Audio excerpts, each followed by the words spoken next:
है कि सबसे पहले परमेश्वर ने पृथ्वी में पानी की रचना किया। वो पानी महासागर रूप विस्तार हुआ। उसमें एक जो है कि गोला तैरने लगा। उस गोला से जब फूटा हिरण्यगर्भे संवर्तताग्रे भूतस्य जात प्रत्येक आसीत सदाधारा पृथ्वी दियामुते माम कस्मै देवाय हविषा विधेम। ये वेद का मंत्र है। वो हिरण्यगर्भ है, सोने का चमकता हुआ गोला था, जो सोने के गोला से उत्पन्न हुआ, जिसका जो है कि गर्भस्थान हिरण्यमय था। वो कौन है? वो तो ब्रह्मा है। तब उस गोला जब फूटा तो उसमें से ब्रह्मा निकले, और ब्रह्मा ने तपस्या करके फिर 3 लोक की उत्पत्ति किया। इसलिए पानी ही सबका अधिष्ठान है। और नारायण भी उसी को कहते हैं। नारा कहिए पानी, ऐन करे घर। जिसमें पानी में जिसका घर है वो नारायण है। विष्णु को नारायण कहते हैं। तो शेष कहिए बाकी। जिस शक्ति में सब टिका हुआ है, उस शेष में जो शयन करे, माने जो है कि आराम करे, उसको शेष सही कहते हैं। ये उसका भावार्थ हुआ। अब उसको नाग रूप से जो है कि माना, तो ऐसे जो है कि पानी सबका कारण है। अब पानी का नाम जीवन भी है। सलिलम कमलम जलम, और जीवन भी किसको कहा है? पयकीलालमितम सलिलम जीवनम। तो ऐसा उसका जो है कि नाम संज्ञा वर्णन किए है। सब धर्मशास्त्र कहता है ये सारा सृष्टि पानी से हुआ है।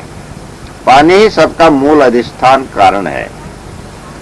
पानी से ही जो है कि ब्रह्मा प्रकट हुए, और पानी में ही विष्णु शयन करते हैं, और पानी में ही जाकर के महादेव जी भी रहते हैं। बिना पानी के कोई जी नहीं सकता। सभी प्राणी के लिए पानी आवश्यकता है। पानी का 2 अर्थ होता है, तेज, चमक, इज्जत, आबरू, सब पानी कहलाता है। पानी उतर गई माने अब उसका इज्जत रहा नहीं, भाव रहा नहीं, मान रहा नहीं, तो वो तो जो है कि दूसरी किस्म का पानी है। मान मर्यादा, तेज, और बाकी के जो प्रत्यक्ष पानी भी जो है कि पीने का साधन। बिना पानी के जो है कि कोई भी जीव जी नहीं सकता। वैसे 5 तत्व लगता है, उसमें पानी का जो है कि महिमा है। पानी के बाद में फिर वायु होगा, यानी पानी, वायु तो जो है कि पानी से भी ज्यादा लगता है। तो धर्म का है सब पानी है ही, यानी सारा संसार पानी रूप है, ऐसा धर्मशास्त्र कहता है। पानी जाति के मन पानी आई। अब जितने जाति हैं, जाति 2 प्रकार के। एक तो यहाँ पर 4 वर्ण 36 जात। तब यहाँ जो जातियों में ऐसा रखा है कि अपने जो है कि पानी का प्रचलन, जिसका लोटा लोटा चलता होगा वो जाति जाति मिल गया। हुक्का हुक्का मिलता है। फिर तंबाकू पीने वाले में एक ने दूसरे को, दूसरे ने, वो तो सब जाति एक हो गए। अगर उसका नहीं लेता है तो उससे अलग वाला है। अपने जाति से दूसरे को हुक्का नहीं पकड़ाते हैं? अपने जाति से दूसरे को पानी दिया हुआ भी नहीं लेते। जब पानी ही नहीं लेते तो भोजन कहाँ से लेंगे? खाने की चीज कहाँ से खा लेंगे? ये पुराने रिवाज। आजकल के होटल का रिवाज नहीं, पहले का रिवाज। गांव गांव में तो अभी भी चल रहा है।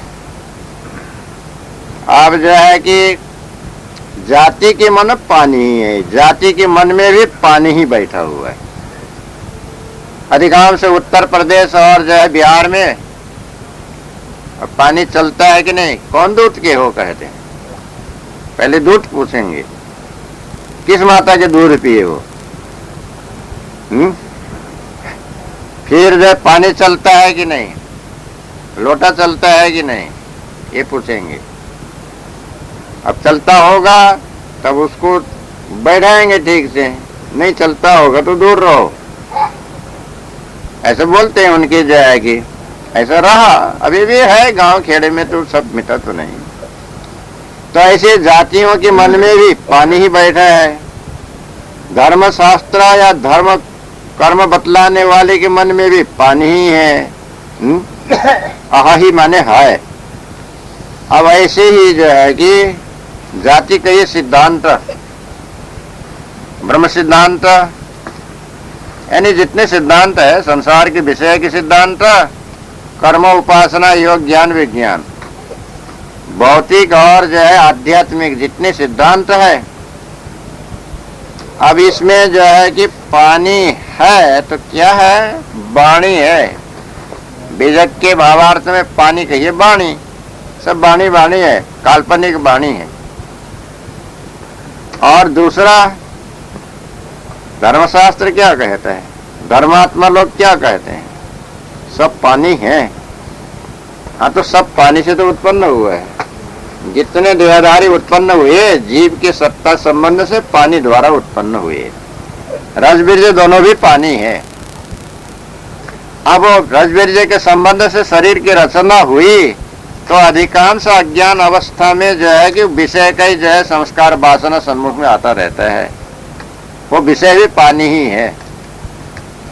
ज्यादा करके जो है कि शरीर की जो आसक्ति है, विषयों की तरफ में मन का झुकाव है, ये वो पानी का ही असर है, पूर्व के अज्ञानता का, वासना का, संस्कार का। और जाति के मन में, सभी जाति के मन में वो विषय वासना ही टिकी हुई है। सब विषय वासनाओं से रहित होने वाले तो कोई साधु संत महात्मा होता है। जिसका मन विषय वासना से अलग हो गया वो हुआ साधु। वो किसी जाति में नहीं रहा, किसी वर्ण में नहीं रहा, किसी के अहंकार में नहीं रहा, किसी के बंधन में नहीं रहा, वो तो ऊपर उठ गया। उसको तो साधना करने से, अभ्यास करने से, वैराग्य दृढ़ करने से होता है। ऐसे दोनों ओर के पानी है। एक तो विषय कामना, काम वासना सबके मन में भरा है, इसी से शरीर की रचना हुई, यही सारा संसार में व्याप्त है, फैला है। और जो है कि सबके मन में, सबके जो सब जातियों में वही जो है कि टिका हुआ है। ये हुआ। दूसरा वाणी कल्पना, तो जो है कि सभी के मन में टिका हुआ है, वही ठसा हुआ है। वो वाणी के पक्ष छोड़ना बहुत कठिन है। सब छोड़ सकते हैं, वाणी के पक्ष नहीं छोड़ सकते हैं। लड़ मरते हैं, कट मरते हैं, झगड़ा झंझट हो जाता है।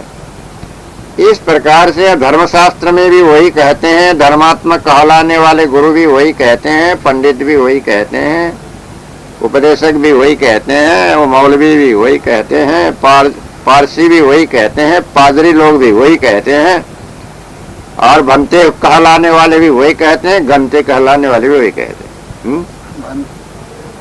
भिक्षुओं में जितने हैं वो भंते कहलाते हैं। जैसे यहाँ स्वामी जी कहते हैं सन्यासी को, उनके यहाँ भंते शब्द प्रचलित है। क्या भंते जी? बौद्ध भिक्षु।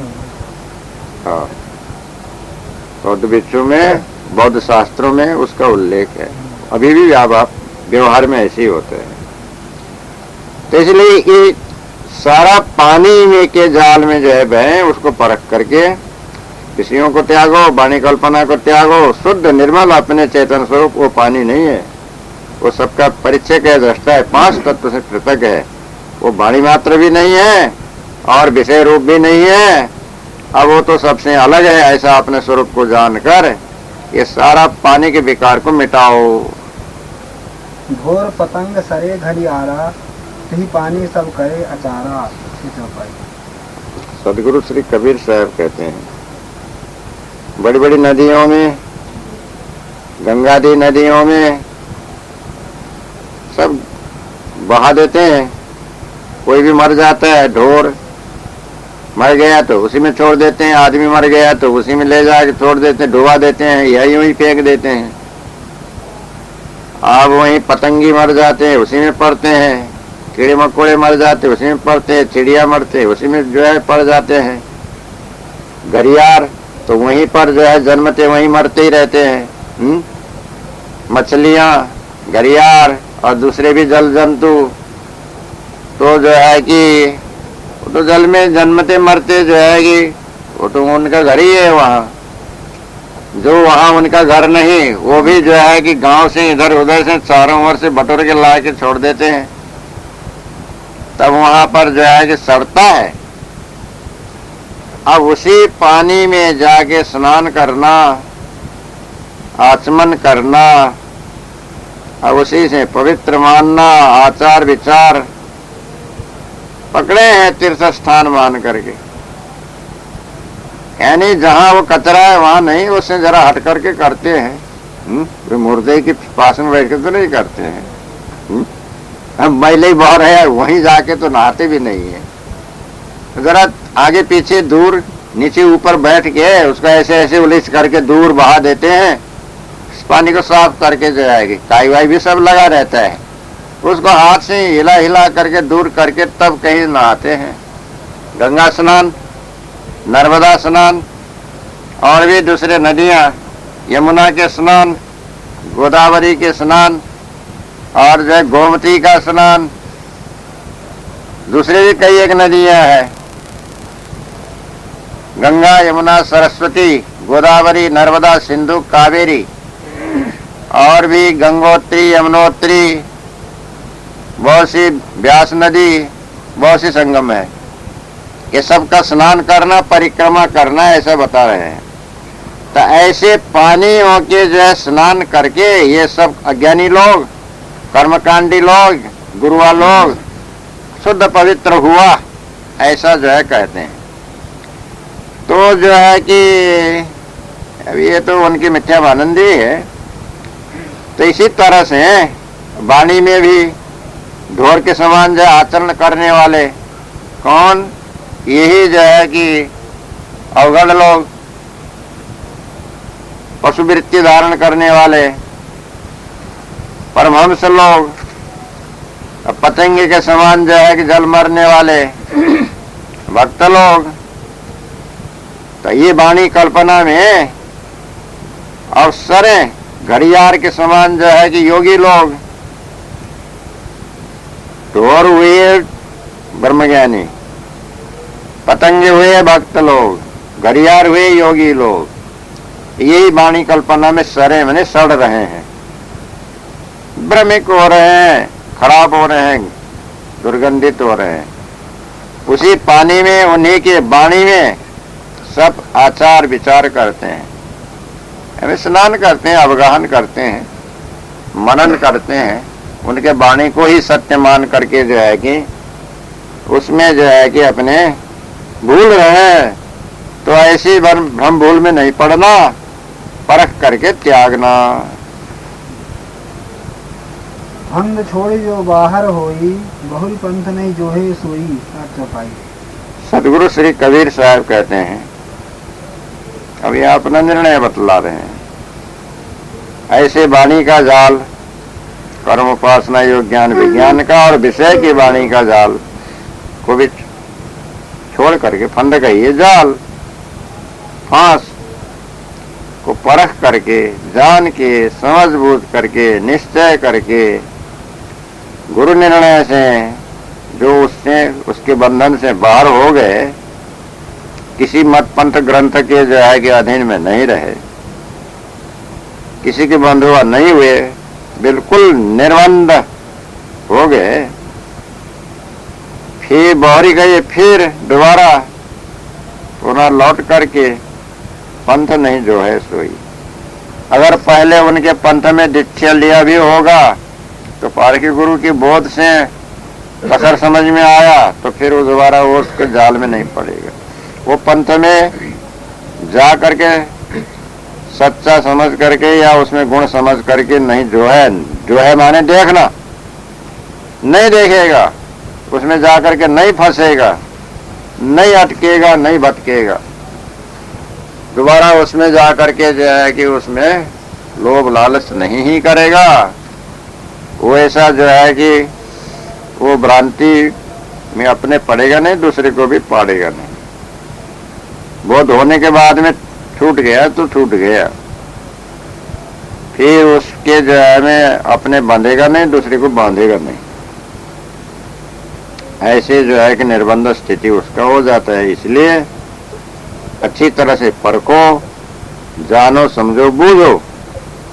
विषय जाल को भी छोड़ो, वाणी जाल को छोड़ो, मत पंथों का जो है सिद्धांत का पक्ष छोड़ो, मान बढ़ाई को छोड़ो, सददर्शन के जो जाल है इसको परित्याग करके अपने जीव को निर्बंध मुक्त करो। फिर बार बार जा करके उनके पंथ, उनके ग्रंथ, उनके संप्रदाय, उनके शिष्य शाखाओं में देखते मत रहो। वहां की जो है कि और जो है लोभ लालच मत करो, उसमें जा करके अपने जीव को न बांधो और ऐसी गलत वाणी बोल बोल करके उनको भी मत बुलाओ। यथार्थ निर्णय की जो है कि वाणी और जो है कि रहनी रहस्य सत्य रहनी को धारण करके अपना उद्धार करो। साथी भरम का बांधा यह जग, कोई न करे विचार, एक हरि की भक्ति जाने बिना भव बूढ़ी मुआ संसार। 74 रमैनी की 74 साखी। रामनी 74 के साखी 74 गुरुमुख है। सदगुरु श्री कबीर साहब कहते हैं, ई जग, यह जग संसार किसमें बंधा है? भ्रांति में।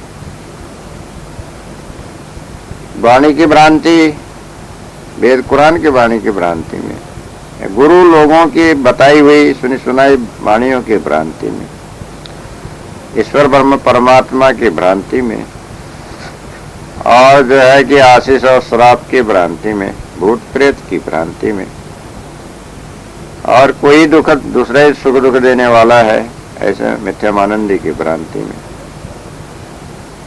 सब बंधा हुआ है, एक दूसरे में बंधा हुआ है। विषयी लोग विषयों में बंधे हुए हैं, वो भी भ्रम ही से बंधे हैं। मैं छोड़ूंगा तो भूखों मरूंगा, जैसे जो है कि वो सुग्गा पक्षी वो डाली में आके बैठ गया, नीचे पानी देख के इसको छोड़ूंगा नलिका को तो ये पानी में डूब के मरूंगा, ऐसी भ्रांति से नलिका को नहीं छोड़ता है, फड़फड़ाता रहता है। तब फिर वो बहेलिया आके उसको पकड़ करके पिंजरा में डालता है। इसी तरह से जो है कि भ्रम का बांधा, भ्रम में बंधा हुआ जीव अपने ही पकड़ता है। अब इसके छोड़ूंगा तो मैं जो है कि डूब जाऊंगा, दुखी होऊंगा और कष्ट क्लेश होगा, इसलिए पकड़ो करके पकड़ते रहते हैं। अहंकार को, लोभ को, लालच को, मोह को, ममता को, विषय को, मत पंथ को, दुराग्रह को, सबको पकड़े रहते हैं। कोई न करे विचार, कोई भी ठीक तरह से विचार नहीं करते हैं, न स्वरूप को भी नहीं जानते हैं, कर्म फल को भी नहीं जानते हैं, प्रारब्ध को भी नहीं जानते हैं, विवेक विचार ही कुछ नहीं करते। यूं ही जो भूल गए तो भूल गए, वो भूल मिटाने की तरफ में कोई लक्ष्य ही नहीं करते। एक हरि की भक्ति जाने बिना बहुबूढ़ी हुआ संसार। एक हरि जो माना है, एक कोई विष्णु भगवान हरि राम, तो ये तो मनुष्य की कल्पना है, अनुमान है, ये कोई दुख हरने वाला नहीं है। इसको ठीक से जाने बिना, पारख किए बिना संसार में, भवसागर में, खानी वाणी रूप भवसागर में सब डूब करके मर गए। एक तो जड़ाध्यासी होके मुक्ति पद से विनाश हुए, दूसरे शरीर से भी जो है कि मृत्यु को प्राप्त हो करके वासनावश फिर पशु आदि खाने में जाके दुख भोगी हुई। दूसरा जो है कि हरिभक्ति, तो जो ज्ञान गुण को हरण करे उसको हरि कहते हैं। संसारी विषयों की भक्ति भावना, नारियों की आकर्षण को बंधन रूप जाने बिना ये वही भवसागर में डूब के संसारी मरे। और जो है कि दुख हरण करने वाला जो है कि विष्णु या ब्रह्मा भगवान या कोई देवी देवता भी ये मिथ्या मानंदी ये जान के बिना भी वाणी जाल और अनेक सिद्धांत के जो है कि मैं वाणी में डूब करके संसारी सब मरे बद्ध हुए। इसलिए अब क्या करना, तो हरि तो जो एक तो अपना स्वरूप ही है, चेतन अविनाशी नित्य सत्य। हरि जो दुख वारण करे तो वो तो है ज्ञान, वो ज्ञान देने वाले गुरु हैं। अपने स्वरूप का ज्ञान हासिल हो, निश्चय हो, दृढ़ हो, पक्का हो, तब अपने से भिन्न कोई हरि को मानने की आवश्यकता ही नहीं है। कहीं बाहर से सुख प्राप्त होता है ये मानने की जरूरत ही नहीं है। तो गुरु की भक्ति, स्वरूप का ज्ञान, पारख, इसको ठीक तरह से जाने बिना ये जीव जो है खानी बाणी रो भवसागर की धारा में गहराई में डूब करके मर गया, जड़ाध्यासी हो गया, बद्ध हो गया, संदेहग्रस्त हो गया, छूट नहीं पा रहे हैं, तो उसको छोड़ो। सदगुरु के पारक बोध से अपने स्वरूप की ज्ञान हासिल करो, गुरु भक्ति को ही धारण करो। भक्ति, भावना, श्रद्धा, प्रेम, निष्ठा और निज दया पर दया, इसी को जो है कि ठीक से जानो और अपने स्वरूप को निज दया हासिल करो, पर दया को भी रखो और भवसागर में डूब के मरने के जो है कि मार्ग को परित्याग करो। इसको परित्याग करके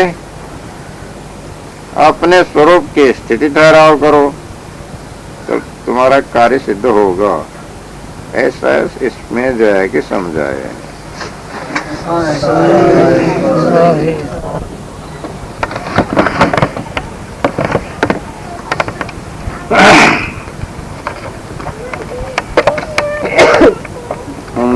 जनवरी 1990 शुक्रवार, रात गांव में दिन के 2:30 बजे है। बीज क्रमैनी 75 गुरुमुख इसका भावार्थ कहा जाता है। ते ही साहेब के लागो साथा, दुई दुख मेट के हो सनाथा। सदगुरु श्री कबीर साहब कहते हैं, ठीक है उसी साहब के श्रेष्ठ गुरु साहब भोट दाता पारकी, उनके साथ में लगो, सत्संग में लगो, शरण में लगो, बोध विचार को ग्रहण करो, जिससे सत्यासत्य का ज्ञान, जड़ चेतन का भेद, हानि लाभ बंध मोक्ष का यथार्थ जानने में आवे। दो दुख, जन्म मरण के दो दुख, खानी बाणी के दो दुख, तन मन के दो दुख, मानंदी के द्वैत अद्वैत के दो दुख, इस सब को मिटा करके अनाथ से सनाथ हो जाओ। अनाश्रय आधार रहित को अनाथ कहते हैं, पूर्ण आश्रय संयुक्त और आधार बोध ज्ञान के आधार युक्त को सनाथ कहते हैं। तुम अबोध अज्ञान से, अनुमान कल्पना से अनाथ बने हो, वो दुख के कारण अनाथ बने हो। कोई दुख मिटा दे वे, कोई दुख मिटा दे, इसके लिए वो दूसरे के ही जो है कि आधार चाहते हैं, उसको अनाथ कहते हैं। स्वयं ही दुख मिटाने में समर्थ हो जाए, किसी दुख में व्याकुल न हो, उसको सनाथ कहते हैं। इसीलिए जो है कि ये दो दुख, खानी बाणी, मोटी झीनी माया जाल का मिटाकर जन्म मरण से छूट जाए। अब शरीर तो अभी छूटने पड़े, छूटेगा ही, फिर गर्भ में जाना न पड़े, जन्मना न पड़े। ये दो दुख मिट करके मनवानंदी से रहित सूक्ष्म और कारण के जो दुख है वो दोनों दुखों को मिटाकर अबोध अनाथपना से जो है कि रहित वो कि सनाथ हो जाओ। तो ऐसे पारखी संत सदगुरु और जो साहब कबीर साहब की बोधवान के लिए बतला रहे हैं। अभी हम लोग तो कबीर साहब के लिए जो है बतला रहे हैं, कबीर साहब के भी बोध देने वाले पारखी गुरु के लिए बतलाएंगे। कबीर साहब जब बतलाएंगे तो ऐसे ही बोधवान बोध देने वाले, उनके भ्रम भूल मिटाने वाले उनके लिए जो है कि कहते हैं। उनको छोड़ करके दूसरा कोई साहब नहीं, कोई मालिक नहीं। यानी देहधारी मनुष्य रूप में, साधु रूप में ही जो है कि वो साहब हैं, गुरु साहब। और ऐसे श्रेष्ठ या संत साहब या गुरु साहब, इन्हीं के जो है कि साथ में लगो, शरण में लगो, सत्संग में लगो, भक्ति भावना में लगो, उनके जो है कि विचार विवेक में लगो, प्रश्न उत्तर में लगो। जो कुछ समझना बुझना है तो संत महात्मा गुरु के पास में ही जाके समझो बूझो प्रत्यक्ष में। उसी से जो है कि अपने मन वचन के दोनों दुख मिटा करके, मन भी मलिन न रहे, निर्मल हो, वचन भी मलिन न हो, निर्मल। मन से होने वाला और वचन से होने वाले दोनों दुख को बिल्कुल ही समूल मिटा करके अनाथ से सनाथ हो जाओ, निर्बल से बलवान हो जाओ, बंध से निर्बंध हो जाओ, और जो है कि अपने स्वरूप स्थिति करो। अपना कार्य स्वयं ही कर लो, किसी के आधार में, किसी के जो है परम मुखापेक्षी मत बनो। कोई कर देगा ऐसा भरोसा ही मत रखो, स्वयं तुमको करना है। तुम अपने आप कर सकते हो, अपना कार्य अपने आप पूरा करो तो ये मनुष्य जीवन का कर्तव्य पूरा होगा, निर्बंध मोक्ष बन जाओगे। यही करने के लिए मनुष्य जीवन है। इस खास बात उन्होंने इस समझने के पहले ही समझा दिया। दशरथ कुल अवतरी नहीं आया, नहीं लंका की राव सताया, दो चौका। सदगुरु कबीर साहब कहते हैं, ऐसा पारक बोध देने वाला गुरु साहब तो संसार में है। अभी वर्तमान में वो पहले दशरथ के कुल में अवतार लेकर के नहीं आए हैं। दशरथ के कुल में, रघुवंश में जो अवतार लेके दशरथ का पुत्र होकर के आया हो, रामचंद्र जिनका नाम था, वो जो है कि पारक बोधदाता गुरु साहब नहीं है। जिसने लंका के राव के राजा रावण को सताया और उसको जो है कि युद्ध में मार डाला, वो रामचंद्र जी, ये जो है कि दाशरथी पुत्र राजा राम थे। वो कोई गुरु साहब नहीं है, सत्यबोध दाता बंधन छुड़ाने वाले वे नहीं है। नहीं देवकी के गर्भ ही आया, नहीं यशोदा गोद खिलाया, 300। जो देवकी माता के गर्भ में आया और यशोदा माता की गोद में जो खेला, यशोदा ने जिसको खिलाया, वो श्री कृष्ण जी, कृष्णचंद्र भी कहते हैं, श्री कृष्ण जी भी कहते हैं।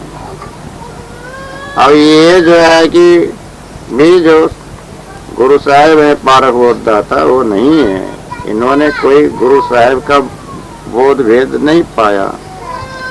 ये तो अपने पूर्व कर्मानुसार, अपने संस्कार अनुसार आए। इन लोगों ने जगत व्यवहार, विषय व्यवहार का ही कार्य किया। किसी जीवों को जो है कि सत्यबोध दे करके जीवन मुक्त कराने वाले ये वो सच्चे साहेब नहीं है। पृथ्वी रावण धवन नहीं करिया, पैठ पताल नहीं बलि छलिया, 400। जिसने पृथ्वी को रवन धवन किया, ये कौन था? ये 52 अवतार था। जिस 52 ने पृथ्वी को रौंधना, उसको रावण कहते हैं।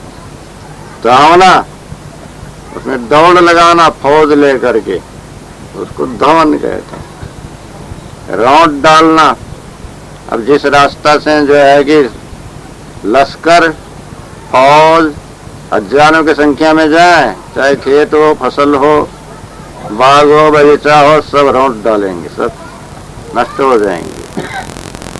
और जहाँ हाथी, घोड़े, ऊंट सब चलने लगे, दौड़ने लगे, अब वहाँ का क्या चीज रहता है, सब जो है कि दूर मिल जाता है।